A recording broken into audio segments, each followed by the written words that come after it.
कोई दौर भी, कोई वक्त भी औलिया के वजूद से खाली नहीं होगा। एक लफ्ज बाज लोग बोलते हैं जो अच्छा नहीं है, कहते जी इस दौर में कोई नहीं अल्लाह का वली। ये कैसे हो सकता है? ये कैसे मुमकिन है? हमारी पहचानों में कमी है, तवज्जो में कमी है, वरना वलियों का वजूद इस्लाम की सदाकत की दलील है।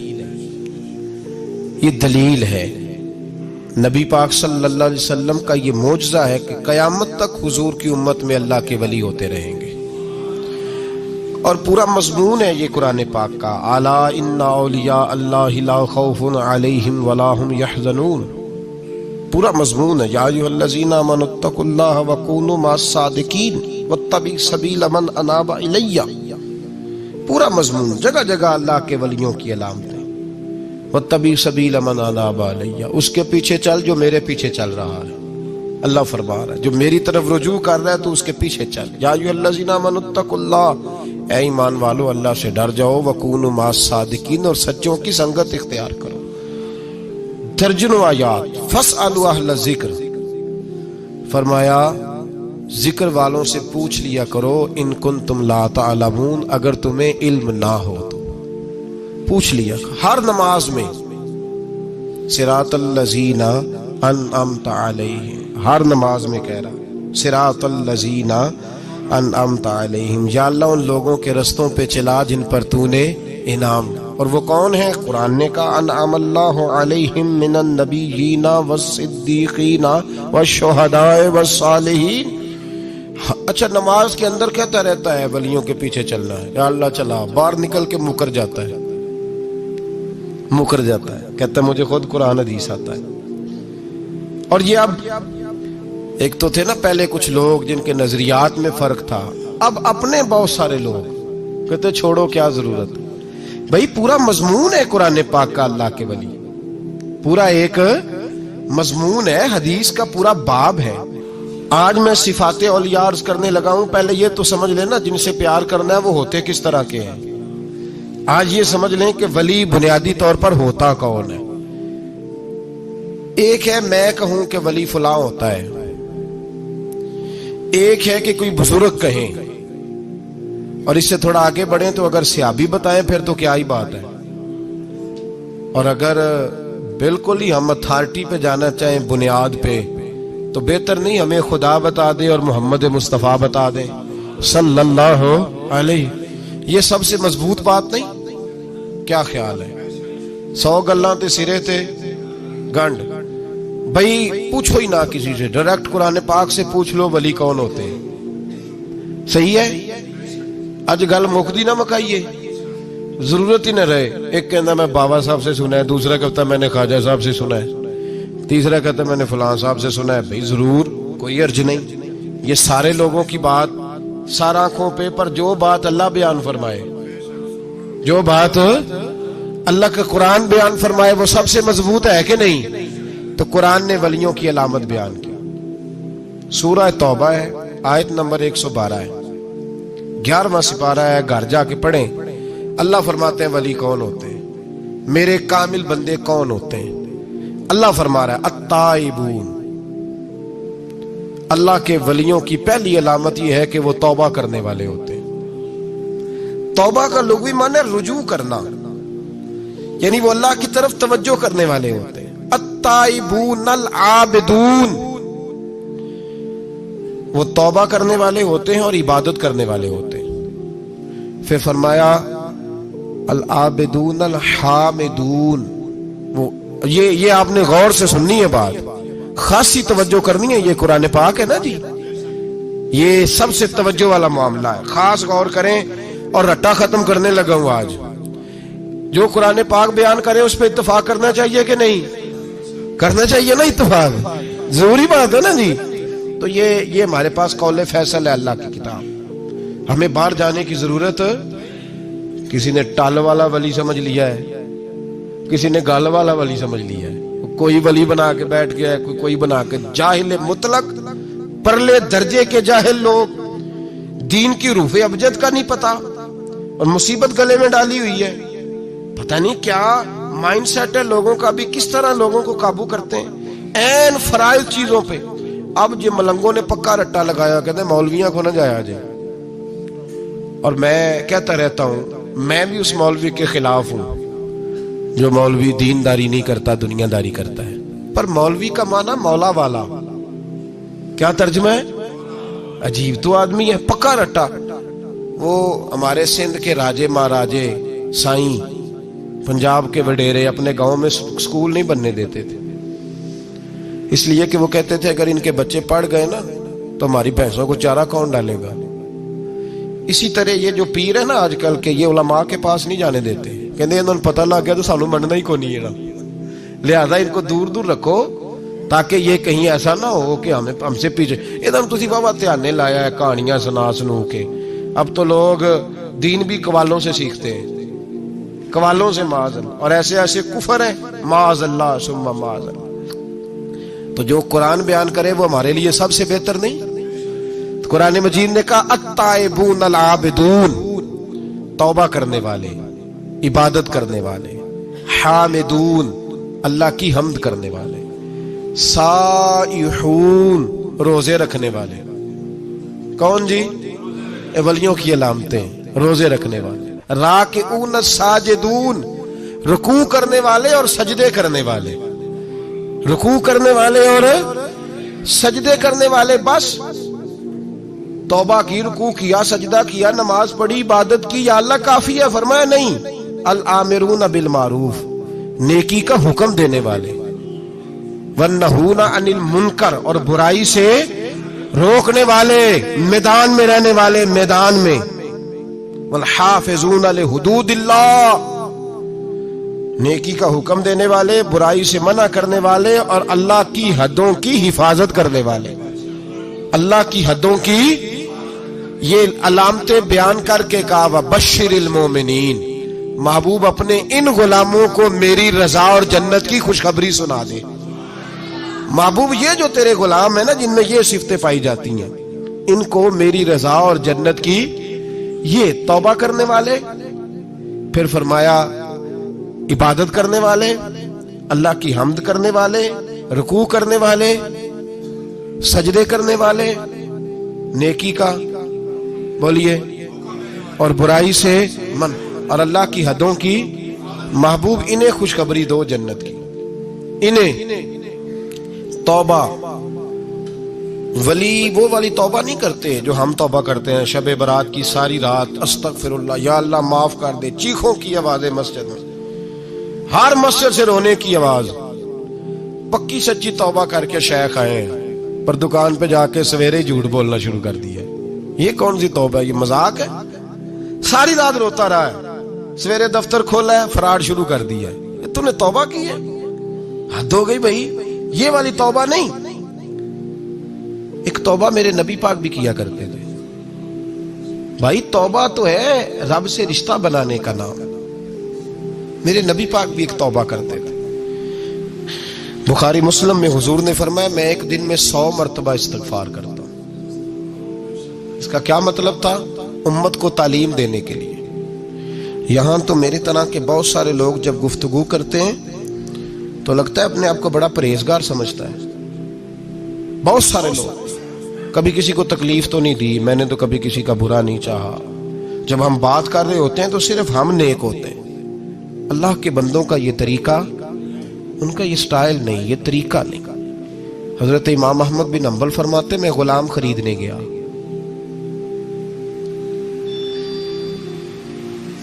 उसने मेरे साथ शर्त रखी कि हुजूर आप मुझे खरीद के ले जाने हैं, मेरी शर्त यह है कि मैं दिन को आपकी ड्यूटी करूंगा, रात को नहीं करूंगा।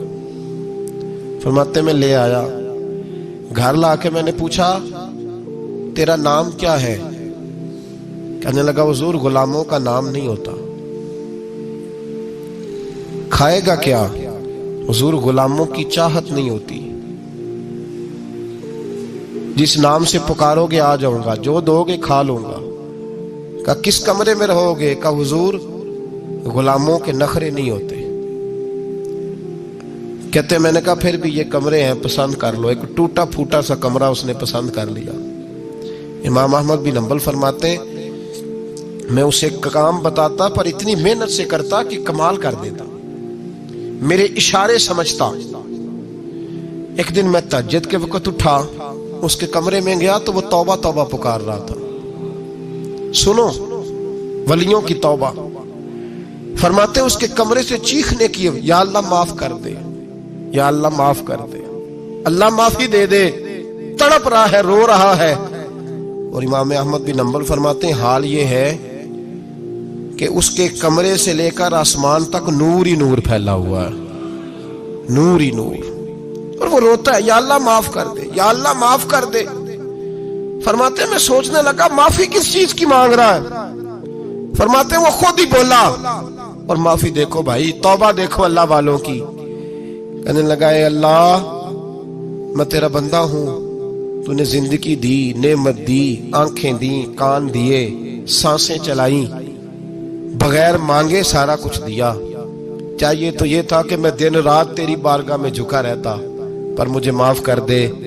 मेरे ऊपर इमाम अहमद बिन हंबल के भी हुकूक हैं, मेरे मालिक का भी हक है, इसलिए मैं दिन सारा इबादत नहीं कर सकता, बस 5 नमाजें पढ़ सकता हूँ। रात में जागता रहता हूँ तेरे हुजूर। अल्लाह वो जो सारा दिन मैं इबादत नहीं ना कर पाता, मुझे माफ कर दे। खुदाया मेरी गलती माफ कर दे, अल्लाह मुझे बख्श दे। और राती सारी कर कर जारी, नींद अखा थी धोंदे, फजरे ओही गुनाहगार का आवन। सब तो नहीं, या अल्लाह चाहिए था मैं 24 घंटे सजदे करता, बख्श दे, ये मेरी खता माफ कर दे। सावन की काली रातों में जब बूंदाबांदी होती है, वो रातों को उठ उठ रोते, जब खलकत सारी सोती है। और दरवेश कहने लगे रात पवे ते बेदर्दानू, नींद प्यारी आवे, दर्द मंदानू याद सज्जन दी, सुते अमियान जगावे। या अल्लाह माफ कर दे, मैं सारा दिन सजदे नहीं कर पाता, सारा दिन लंबी न माफी दे दे। ये तौबा है अल्लाह वालों की। इमाम अहमद बिन हंबल फरमाते हैं फजर के वक्त वो मेरे साथ मस्जिद गया, मैंने उसका चेहरा देखा, मैं उसको कोने में ले गया, मैंने कहा जा तू अल्लाह की रिजा के लिए आजाद है, जा मैं अपने हक माफ करता हूं, मकान तेरे पास रहेगा, खाना तुझे मिलेगा, तू आजाद है। उसने कहा हुजूर हुआ क्या, हुआ क्या? हमारी तो ख्वाहिश है ना कि बंदा उस वक्त मिलने आए जब मैं तस्बीह पढ़ रहा हूं, कोई उस वक्त घर पहुंचे जब मैं सजदे में हूं, लोगों को पता चले बड़ा नेक है, बड़ा नमाजी है। उस वक्त किसी की नजर पड़े जब मैं बिल्कुल कुरान पाक पे बैठा हूं। फरमाते हैं जब मैंने कहा ना तू आजाद है, तो कहने लगा हुजूर क्या हुआ? फरमाने लगे रात मैंने तेरी तौबा देख ली है, तौबा देख ली। इमाम साहब फरमाते वो फिर तड़प के रोया, सजदे में सर रखा, तूने ये क्या अजब किया, मुझको भी फाश कर दिया, मैं ही तो एक राज था, सीना कायनात में मैं सिरापा मखजन राज था, मैं रहा था मुद्दतों राज में। ये तेरा शौक के दीद कशा कशा मुझे भी खींच लाया मजाज में। ए अल्लाह पर्दा ही खोल दिया है तूने, ये इबादतें, ये तौबा, ये रियाजतें, ये तेरा मेरा राज था। अल्लाह तूने पर्दे ही खोल दिए, मेहरबानी कर मुझे पर्दा पोशी अता फरमा। अल्लाह माफ कर दे, मुझे पर्दा पोशी अता कर। हजरत इमाम अहमद बिन हंबल फरमाते हैं सजदे में ही उसने बुलंद आवाज से अल्लाहु अकबर कहा, फिर वो गिरा, उसकी रूह परवाज कर गई, परवाज कर गई, चला गया, रुखसत हो गया। ये आशिक का जनाजा है, जरा धूम से निकले, महबूब की गलियों से जरा घूम के निकले। ओ भाई इस बात पे भी तौबा है कि या अल्लाह मैं सारा दिन नफल नहीं पिए, ये अल्लाह के वलियों की तौबा है। सारा कुछ कर करा के ना, सारा कुछ कर करा के फिर भी माफी, ड्यूटियां करके सारी फिर भी माफी, या अल्लाह माफ कर दे। सारा दिन इबादत करके फिर भी कहते अल्लाह बख्श दे। वो नेकोकार होने के बावजूद तौबा करते हैं, यहां गुनाहगार डटे हुए, डट गए। तौबा बंदे को अल्लाह के करीब कर देती है। हम लोग कहते हैं गुनाह होंगे तो तौबा करेंगे ना, और हमारे जमाने में तो गुनाहगार है ही नहीं, सारे नेकोकार हैं, इल्ला माशाअल्लाह। गुनाहगार होंगे तो तौबा करेंगे। कई दफा ना हमारा भाई नाराज हो जाता है, दोस्त नाराज हो जाता है, तो वो जब नाराज होता है ना बहुत ज्यादा, बोलता नहीं, तो हम फिर करीब जाते हैं, उसको पूछते हैं क्या बात है, क्यों नाराज है, इधर देखे मेरी तरफ, क्यों नाराज है, क्या हुआ? वो कहता है नहीं नहीं बस छोड़ो, हमें नहीं पता होता, तफसील पूछनी पड़ती है, बात करनी पड़ती है। फिर वो बताता है कि वो जो तूने एक जुमला कहा था ना, वो तुझे नहीं कहना चाहिए था। फिर हमें ख्याल आता हाँ मुझसे गलती हो गई। फिर हम क्या करते हैं, माफी मांगते हैं, राजी करते हैं। होता है ऐसे कि नहीं होता है ना जनाब? तो बंदे से तू बाज़ों का ऐसा मामला हो जाता है तुझे पता नहीं, तो क्या अल्लाह की ऐसी नाफरमानी नहीं हो जाती जिसका तुझे पता ही ना हो? अल्लाह के बंदे रोज रात को माफी मांग के सोते थे, रोज। पता नहीं कोई अनजाने में जुमला ना निकल गया हो, हर वक्त डरे रहते थे। सहमिर बंदों से नहीं, किससे? जोर से बोलिए। डरे रहते थे, या अल्लाह माफ कर दे। उनकी तबीयतों पे खशियत तारी रहती। हम दलेर लोग हैं, तवज्जो नहीं करते अजीज भाई। और हम उस वक्त तवज्जो करते हैं जब मोहलत खत्म हो जाती है, जब सजा का वक्त शुरू हो जाता है। मेरी बात याद रखना, एक वक्त तक अल्लाह मोहलत देता है बंदे को, गुनाह करता है अल्लाह मोहलत, फिर सजा शुरू होती है, फिर बंदा उसकी पकड़ में आता है। फिर जब पैर फिसलता है तो किसी जगह उसका हाथ दोबारा नहीं पड़ता, वो फिर फिसलता ही जाता है। याद रखना, हम मोहलत के वक्त तौबा नहीं करते, और जब फिसल जाते फिर हम कहते हैं ओहो ये क्या हुआ। देखो हजरत हबीब अजमी रहमतुल्लाह अलैह सूद का कारोबार करते थे। अब तो लोगों ने नाम बदल दिया है ना, सूद का नाम लोगों ने प्रॉफिट रखा है, और बड़े बड़े हसीन लोग हैं, और नए नए हमारे तर्जुमे, और मैं वो पैसे गरीबों को दे देता हूं। कभी गंदे पानी से वुजू हुआ है? तो गंदे रकम से गरीबों का भला करेगा तुझे सवाब मिलेगा? तो मजाक कर रहा है तू दीन के साथ। कभी गंदे पानी से भी वुजू हुआ है? मैं गरीबों को दे, क्या मतलब है इस बात का? नबी पाक से ज्यादा तुझे गरीबों से प्यार है माज़अल्लाह। हुजूर ने नहीं कहा सूद ले लो और गरीबों को दे देना, हुजूर रहमतुल लिल आलमीन है ना, तो चाहिए था कुछ एक हमें दे के जाते। हबीब अजमी कहते हैं मैं सूद का कारोबार करता था। हजरत हसन बसरी कभी कभी मुझे मिलते थे और मुझे फरमाया करते थे मोहलत से फायदा उठा, कहीं ऐसा ना हो तेरी सजा शुरू हो जाए। मोहलत से फायदा उठा, अल्लाह ने मोहलत दी हुई है। तू समझता है मैं बड़ा स्मार्ट हूं, मेरी बड़ी अकल है, मैं कहीं उलझ नहीं रहा, मैं जा रहा हूं, धोखे दिए जा रहा हूं, तो कोई मुझे पकड़ ही नहीं रहा। ये मोहलत है, फायदा उठा, वरना फिर जब वो पकड़ने पे आता है, इन्ना बत्श रब्बिका लशदीद, फिर उसकी पकड़ सख्त है। तौबा कर ले, मोहलत के वक्त तौबा कर। कहते मेरी दिल पे बात असर नहीं करती थी, मैं जी करता, इरादा करता, पर चुप कर जाता। मेरे पास बड़ी रकम थी, लोगों को दे रखी थी सूद पे, मैं वो पैसे लाता और उसी से मेरा सारा काम चलता। मैंने तजज़िये पढ़े हैं, मुझे यकीन नहीं आता, वैसे मैंने तजज़िये पढ़े हैं कि लोगों ने अरबों रुपया बैंकों में रखा हुआ है। मुझे नहीं पता, लेकिन मैंने जो अखबारों में पढ़ा अरबों रुपया है, और लोग सूद का कारोबार करते हैं और कमाई खाते हैं सूद की। माज़अल्लाह, अस्तगफिरुल्लाह। फरमाते मैंने कहा मौलवी पीर सूफी बताते ही रहते हैं, मेरे पे असर नहीं होता था। फरमाते एक दिन ना एक बंदे की गोश्त की दुकान थी, उससे मैंने सूद लेना था, मैं उसकी दुकान पे गया, पैसे रख। उसने कहा यार मोहलत दे। नहीं है, कहा इधर पैसे रख। यार नहीं तेरी मेहरबानी। कहा चल फिर इतने किलो गोश्त उतार, लेकिन पैसे फिर भी बाकी हैं सूद वाले। कहते वो गोश्त मैं उतार के लाया, मेरी बीवी भी मुझे रोज समझाती थी कि बाज आ जा। कहते मैं गोश्त घर लाया, हजरत बीबी अजमी कहते हैं मेरी बीवी ने पकाने के लिए हंडिया चूल्हे पे चढ़ाई, और अभी उसने मसाला डाल के उसके अंदर चमचा घुमाया ही था कि वो सारा खून बन गया। मेरी बीवी चिल्लाई, कहने लगी जल्दी आ, तू भी बर्तन ला, बच्चे भी बुला, मैं भी बैठती हूं। ये खून बन गया जो तू गरीबों का निचोड़ के लाया था, आज खून पिएंगे सारे, आ जा।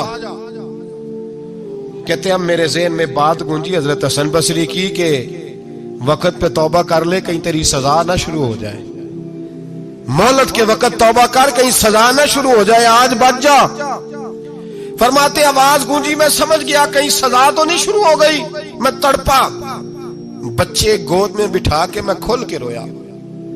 मैंने अपनी बीवी से कहा आज के बाद नहीं करता। कहने लगी जा फिर, तौबा पे कायम वही रहता है जो किसी वली के लड़ लग जाता है ना, तो इधर तौबा इधर टूट जाती है। जा किसी के हाथ में हाथ दे ताकि तू तौबा पे कायम रहे, ताकि वो तेरी बैटरी चार्ज करे, तेरे ईमान को हरारत देता रहे। कहते मैं निकला घर से हजरत हसन बसरी के पास तौबा करने। अभी मैं रास्ते में था तो छोटे छोटे बच्चे खेल रहे थे। फरमाते हैं बच्चे खेल रहे थे, एक बच्चा पुकारा, कहने लगा पीछे हट जाओ, पीछे हटो, बहुत बड़ा सूदखोर है ये, ऐसा ना हो इसका साया हम पे पड़े तो हम भी नहुसत वाले हो जाए, पीछे हट जाओ। कहते हैं एक और चोट लगी। मैंने कहा या अल्लाह तेरी नन्ही मखलूक भी मुझसे नफरत करती है, ये भी।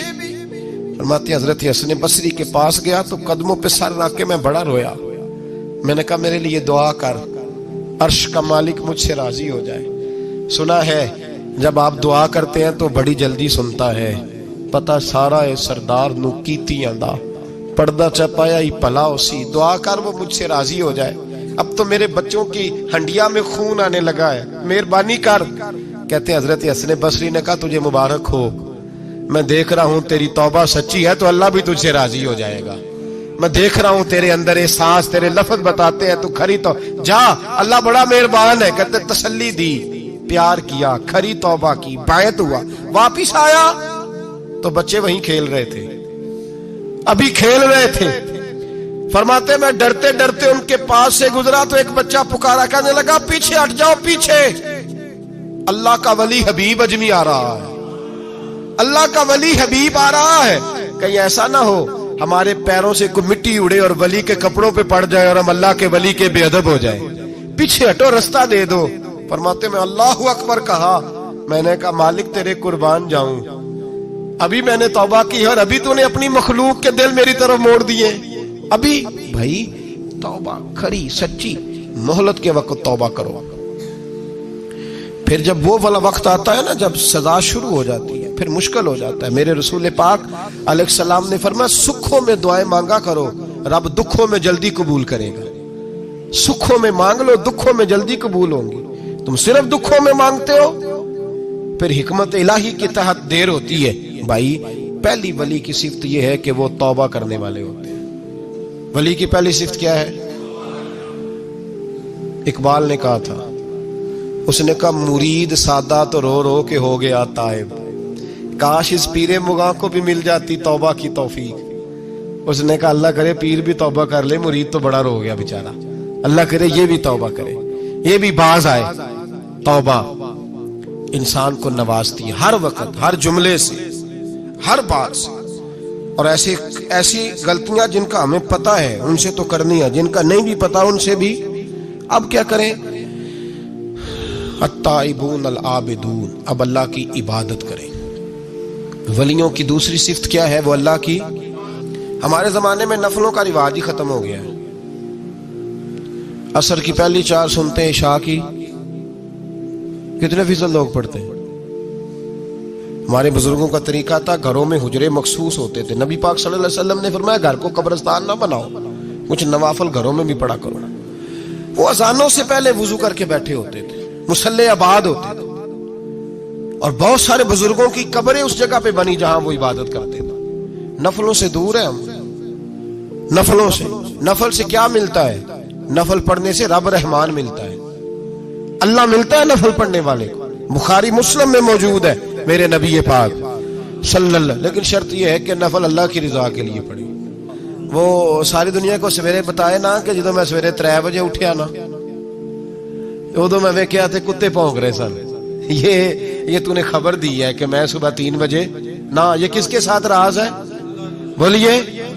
बड़ी जबरदस्ती बात बंदे बद के बंदा ढूंढ रहे होते हैं, कोई बंदा मिले तो उसे बताए। आज जी मैं सवेरे सवेरे उठा, सवेरे सवेरे ते एक मुंडा टेलीफोन ते लगा सी। मैं कहा तुसीं नफल पढ़न उठे सो के मुंडा वेखन उठे सो? तुसीं जेड़े काम उठे सो करो, उन्होंने लगा रहन दो, अपना काम करे। वो असल मसला पता क्या होता है कि वो गुबार चढ़ा हुआ है तबीयत में कि किसी तरीके मैं बता दूं कि मैं सवेरे 3 बजे, तो इसका नुकसान पता क्या होता है? इसमें शराकत दारी हो गई, और अल्लाह को शराकत दारी पसंद ना। तू अपने रब के साथ राज न्याज का, वो इबादत का सवाब बढ़ जाए।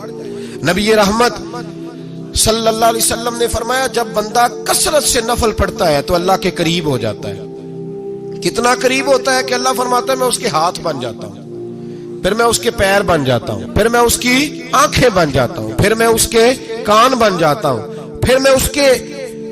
फिर उस शख्स का वजूद बन जाता हूं। क्या मतलब? ये बुखारी मुस्लिम है।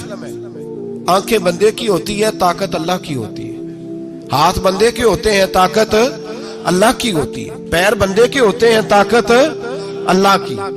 तो फिर अगर कोई वली दूर से सुन ले तो ताकत किसने दी है?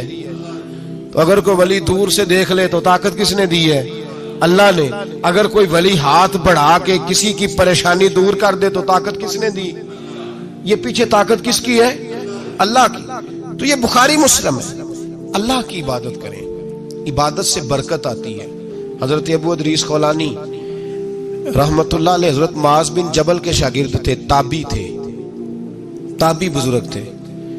फरमाते हैं कि मैं जब से हजरत मुआज बिन जबल की सोबत में बैठा ना तो बुरे कारोबारों से मेरी तबीयत तो चाट हो गई। कई कारोबार में देखता तो झूठ बोलना पड़ता, उसमें बड़ा कुछ करना पड़ता, तो मुझे डर आता।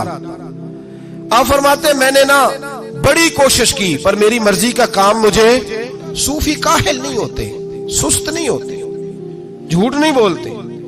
फरमाते मेरे अंदर ताकत थी कि मैं हलाल कमा के बच्चों को खिलाऊं, पर मेरी मर्जी का काम नहीं मिलता था। हद हो गई। और जब इंसान नेकी की तरफ आता है तो कुछ न कुछ आजमाइशें जरूर आती हैं, ये पक्की बात है, पक्की बात। जब वो गलत मलत कर रहा होता है तो उसको लगता है सारा कुछ सही है, जब सीधा होता है तो बहुत सारी परेशानियां भी जरूर आती हैं। ये मिजाज है दीन का। आप फरमाते मैं परेशान रहने लगा, हालात खराब होने लगे, आजमाइश सख्त होने लगी, कारोबार बंद हो गया, काम ही कोई नहीं मिलता था। मेरी बीवी नाराज रहने लगी। हल्का हल्का तो उसने मुझे कहना शुरू किया, फिर जलाल में आ गई और एक दिन मुझे कहने लगी अगर आज नाना कुछ लेके आए तो बच्चे लेके मेके चली जाऊंगी। आप फरमाते मैं बड़ा परेशान हुआ, निकल गया फजर पढ़ के काम की तलाश में। मैंने जोहर तक तलाश किया लेकिन मुझे काम न मिला। आप फरमाते नहर फुरात के किनारे तपती हुई रेत पे मैं बैठा था तो मेरे दिल में ख्याल आया बंदों की मजदूरी नहीं मिलती तो आज अल्लाह की ना कर ले, आज अल्लाह की मजदूरी ना करे। आप फरमाते मैंने गर्म रेत से तयम्मुम किया, वुजू किया वहीं फुरात, और गर्म रेत पे कपड़ा बिछाया तो नफल पढ़ने शुरू कर दिए। जोर से असर तक नफल पढ़े, जोर से। चले मैं एक दुआ करता हूं, आप आमीन कहना। अल्लाह करे कि हम मगरब के बाद वाले नफल ही पढ़ने शुरू कर दें। नबी करीम सैयद आलम सल्लल्लाहु ताला अलैहि वसल्लम के गुलामों का हाल देखे, इबादत का हाल देखे।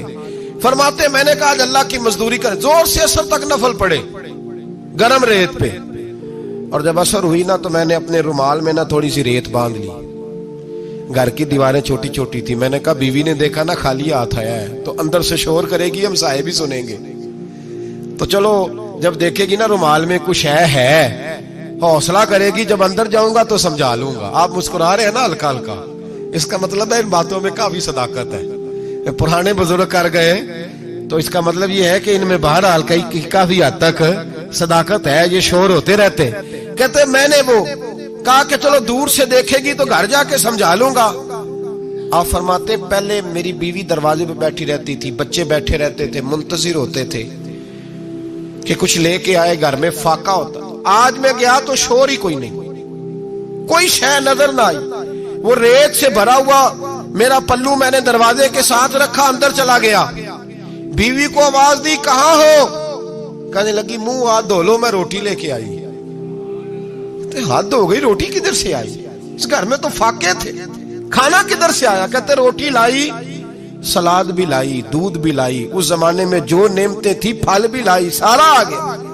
मैंने घूर के देखा, मैंने कहा किधर से आया ये सारा कुछ? कहां है बच्चे? कहने लगी रोटी खा के बाहर निकल गए। मेरे दिल में ख्याल आया मेरी बीबी का किरदार तो चांद से ज्यादा उजला है, तो ये सारा कुछ कैसे आया? मैंने कहा ये कहां से आया सारा कुछ? तो कहती है मेरी तरफ देख के कहने लगी पता नहीं आज किस करीम की मजदूरी करने चले गए थे, पता नहीं किस करीम की मजदूरी पे चले गए थे, जोर हुई है तो उसने अनाज की बोरियां भेजी हैं, चावल भेजे हैं, फल भेजे हैं, इतना कुछ भेजा है कि मेरे घर में रखने को जगह ही कोई नहीं। ये कहते कहते उठी और कहने लगी पहले ही बड़ा आया था, अब और क्या लाए हो? आप फरमाते मैं सख्ते में था, उसने जाके मेरा रुमाल जो खोला, मैं रेत लाया था, रब करीम ने हीरे बना दिए, वो हीरे बन गए। आप फरमाते कहने लगी किस करीम की मजदूरी पे गए थे? फरमाते मैं उठा और कच्ची जमीन पे सर सजदे में रखा, मैंने कहा मालिक मैं सारी जिंदगी दुनिया राजी करता रहा, लोगों के दरवाजों पे खड़ा रहा, ताल्लुकात बनाकर थोड़ी सी रोजी के लिए जद्दोजहद करता रहा, धुतकारा गया, सताया गया, मौला मैं तो तेरे दरवाजे पे आज आया हूं, पूरी दिहाड़ी भी नहीं लगाई, जोर से सर ड्यूटी की है, अल्लाह तेरी थोड़ी मजदूरी का इतना अजर मिलता है, खुदाया तो इतना नवाजता है। फरमाया अल्लाह मैं मेहनत भी करूंगा, काम भी करूंगा, लेकिन दुनिया की मजदूरी थोड़ी करूंगा, मालिक तेरी इबादत ज्यादा करूंगा। भाई याद रखो, हम सारी जिंदगी लोग कब्रों में चले गए, मस्जिद नहीं आए, कब्रों में अलहाकुमुत तकासुर हत्ता ज़ुरतुमुल मकाबिर, कब्र में जाने का टाइम आया, लोगों की नमाजें पढ़ दी गई, पर लोगों ने नमाजें शुरू नहीं की, नमाजें पढ़ दी गई। कहीं ले जाओ, शादी का मौका है तो वो कराची जाने को तैयार है, लेकिन चंद फरलांग पे मस्जिद है, मस्जिद जाने को तैयार है। अल्लाह के वली की अलामत है, वो इबादत गुजार होता है, और जो ना नमाज पढ़े ना नमाज पढ़ाए वो जिंदीक तो हो सकता है, पीर हो सकता, मैं जिम्मेदारी से कह रहा हूं, जिंदीक तो हो सकता है पर पीर हो सकता बिल्कुल बेदीन है, बल्कि बददीन है, पीर हो सकता। इसलिए कि अल्लाह के वली की अलामत यह है कि उसके चेहरे पर इबादत की रोशनी होती है, तकवे का हुस्न होता है, तकवे का, परहेजगारी का नूर होता है। अल्लाह के बंदे तौबा करने वाले, इबादत करने वाले, रोजे रखने वाले, रुकू करने वाले, सुजूद करने वाले, ये उनका जाती फेल है। और यहां वो बस नहीं करते, अल आमिरून बिल मारूफ, अब नेकी का हुक्म देंगे, वन्नहूना अनिल मुनकर, और बुराई से। जी पीर तो किसी तहरीक में निकलते ही नहीं, बड़े बड़े गद्दियों के पीर जो है ना, बड़े बड़े, कभी आपने देखे किसी जुलूस में आते हुए? जी चले कुछ दरवेश ऐसे हैं जो अपनी तबीयत के तकाजे के मुताबिक नहीं आते, लेकिन वो उम्मत की मजलूमियत से बेखबर नहीं होते, वो एक अलहदा बात है कि वो इबादत गुजार है, वो वैसे ही नहीं निकलते, वो चले एक, लेकिन वो मुरीद अगर बुलाए तगड़ा तो पिशावर भी चले जाए, हैं जी, लंदन का भी दौरा कर रहे हैं, अमेरिका भी हुआ है, सुने भाई सुने, ये कुरान में ये सिफतें कौन बयान कर रहा है? वलियों की कौन बयान कर रहा है? तो किसी मलांग की माननी है कि अल्लाह की माननी है? तो अल्लाह कह रहा है कि वली की सिफत ये है, वो नेकी का हुक्म देता है और बुराई से। पीर साहब अमेरिका चले जाते हैं, लंदन यूरोप चले जाते हैं, लेकिन किसी तहरीक में नहीं, किसी में नहीं। नमूसे रिसालत की बात आई, पीर सोए रहे, कौन थे सड़कों पे? पीर थे कि मौलवी थे के नाथ खां थे, कवाल थे, जिनको सरमाया खा गए जो सारा हमारा, ये लोग थे। तहरीके खत्मे नबूवत में डंडे किसने खाए? उलमा ने। गाजी मुमताज हुसैन कादरी की तहरीक चली तो सड़कों पे कौन निकला? तहरीके खत्मे नबूवत। बताओ ना, किसी पीर का बयान दिखाओ मुझे जिसने कहा हो। थक गए गले, हमारी रिकॉर्डिंगें ला ला के लोग हमें सुनाते हैं, कहते हैं जनाब आपकी सख्त तकरीरें नोट हो रही हैं और सोशल मीडिया पे दूर दूर जा रही है, थोड़ी एहतियात करें। वो मैंने कहा यार किस तरह एहतियात करें, कैसे एहतियात करें? जिस कुत्ते को उसका मालिक 4 रोटियां डालता है, वो सारी रात आवाजें दे दे के गुजार देता है कि मैं किसी को अंदर नहीं आने दूंगा। हमने तो सारी जिंदगी रसूलुल्लाह का खाया है, तो तेरे कहने पर ख्याल करें, तेरे कहने पर यह कैसे हो सकता है? कुत्ता नहीं कर रहा नमक हरामी और तू हमें मशवरा दे रहा है? जिन्हें तना विच इश्क न रचिया, कुत्ते होना थी चंगे, और मालक देकर राखी कर दे साबर भूखे नंगे। हमसे कोई आदमी नरमी की उम्मीद ना रखे। तुम गैरत ईमानी को ललकारो, हम चुप करके बैठे रहे। खत्म नबुव्वत की बात करो, हम खामोश रहे। नामूस रिसालत की बात करो, हम खामोश रहे। दीन फरोश और होते हैं और दीन के चौकीदार और होते हैं। और अगर आओगे ना कभी मुंह डाल ले दीन के मामले में, तो चौकीदार तुम्हारा मुकाबला करेंगे। अगर मार ना सके तो मार जरूर जाएंगे इंशाअल्लाह ताला। यह इरादा है और ये वादा है इंशाअल्लाह ताला। मार ना सके तो मारे, हाँ ये याद रखो। कोई आदमी हमसे कमजोरी की उम्मीद ना करे, जिसे जिंदगी हो प्यारी वो यहीं से लौट जाए। मेरे काफिले में शामिल कोई कम ज़रफ नहीं है। हजरत बायजीद बुस्तामी रहमतुल्लाह, एक बच्चा तबला सरंगी बजा रहा था, हजरत गुजरे, उसके हाथ में बांसुरिया भी थी। फरमाने लगे बंद कर, बंद कर, मैं नहीं बजाने दूंगा, मेरी मौजूदगी में तू बजा ही नहीं सकता, मैं नायब हूं अपने नबी पाक का। और हुजूर सल्लल्लाहु अलैहि वसल्लम के सामने कोई बुराई कर नहीं सकता था। नबी का मनसब होता है, वो मना करते हैं। अगर नबी मना न करे तो वो चीज जायज हो जाती है, हदीसे तकरीरी बन जाती है, उसूल में आ जाती है। फरमाया हजरत बंद कर। उस नौजवान ने वो बाजा उठाया और हजरत बायजीद के सर पे दे मारा। आपका सर भी फट गया, बाजा भी टूट गया। हजरत बायजीद अलैहिर्रहमा घर गए। घर जाके 2 घंटे के बाद हलवा पकाया, खादम को बुलाया, फरमाया उसके घर जा, ये थोड़े से पैसे दे आ, उसका बाजा टूट गया, उसका नुकसान हो गया, उसे नुकसान के पैसे दे और हलवा दे आ, उसका दिल राजी हो जाए। और साथ उसे ये कह देना कि हजरत बायजीद बुस्तामी कह रहे थे हलवा भी खा ले, पैसे भी रख ले, पर दोबारा बाजा खरीद के बजाना ना। अगर दोबारा बजाया तो मैं फिर मना करूंगा। मैं तुझे रोकूंगा, मैं हौका देता रहूंगा, मैं ऐलान करता रहूंगा, मैं दीन के मामले में बात करूंगा, मैं रोकूंगा, मैं बाज। एक दरवेश थे हजरत इमाम आदम के शागिर्द, बादशाह तबला सरंगी बजा रहा था, बादशाह। तो पहुंच गए बादशाह के, उठा के ना वो तबला सरंगी तो जोर से मारा, जमीन पे टूट गया सारा कुछ। बादशाह ने शेर रखा हुआ था, शाम का वक्त तक कहने लगा इस मौलवी को पकड़ो, पिंजरे में डालो ताकि शेर खा जाए। उठाया, बाबा जी को पिंजरे में डाल दिया। सारी रात तबला सरंगी बजता रहा। सवेरे फजर का वक्त हुआ तो उठे गवैये जाने लगे। तो बादशाह कहने लगा पता करो बाबे के जूते शूते कपड़े कुपड़े जो बचे बाहर निकाल लो। लोग कहते हैं हम गए, जब पहुंचे ना शेर के जंगले में तो बाबा जी फजर की नमाज पढ़ रहे थे और शेर उनके पैर चाट रहा था। फरमाते पैर चाट रहा था तो बाहर निकले तो बादशाह भी परेशान, सारे लोग परेशान, ये क्या हुआ? कहने लगे बाबा तुझे शेर ने काटा नहीं, खाया नहीं, और तू इतने इत्मीनान से नमाज पढ़ रहा, तुझे ख्याल नहीं आया? बाबा जी कहने लगे हाँ ख्याल आता रहा है, सारी रात परेशान रहा हूं, सारी रात का। किस बात का ख्याल? फरमाने लगे ख्याल ये आता रहा है कि मैंने पढ़ने होते सारी रात नफल, तो मैंने नफलों की नीयत बांधी तो शेर मेरे पैर चाटने लगा, तो इसका जूठा नपाक होता है। बस सारी रात इसी टेंशन में गुजर गई है कि पता नहीं मेरी नमाज हुई है कि नहीं हुई। यही सोचता रहा हूं सारी रात कि पता नहीं नमाज हुई कि नहीं हुई। बादशाह कांपने लगा, कहने लगा बाबा तू डरा नहीं, शेर ने काटा नहीं? तो आप फरमाने लगे तू जब किसी को सफीर भेजता है तो तेरे सफीर को कोई कत्ल करता है, कोई बादशाह पकड़ के मारता है? कहा नहीं। फरमाया क्यों? कहने लगा उसे पता है बादशाह का नुमाइंदा है।